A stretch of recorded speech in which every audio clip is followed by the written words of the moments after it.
பசியாற்ற வேண்டும் என்று ஜோதி ராமலிங்க சாமி அவர்கள் கூட வடலூரில் இருக்கும் ஜோதி ராமலிங்க சாமி அவர்கள் பசியாற்றுவதற்கு தான் முன்னுரிமை கொடுத்தாங்க. அது போன்று சேகரனும் அவர்கள் குடும்பத்தாரும் இன்றைக்கு அன்னதானம் அது பொறுமையான ரொம்ப வசதியாக இட்லி, வடை, பொங்கல், சாம்பார், சட்னி இவை அனைத்தோடும் வழங்கிக் கொண்டிருக்கிறார்கள். ஸ்ரீ கட்டமனுடைய சார்பாகவும் புதிதாக வந்திருக்கின்ற சிவன் ஆலயத்துடைய சார்பாகவும்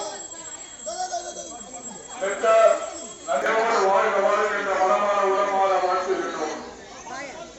இந்த அன்னதானம் என்பது மிக மிக முக்கியமான மனித குலத்திலே பசி ஆற்றுகின்ற பொழுது என்ற பெரிய மகான்கள் எல்லாம் கூறினார்கள்.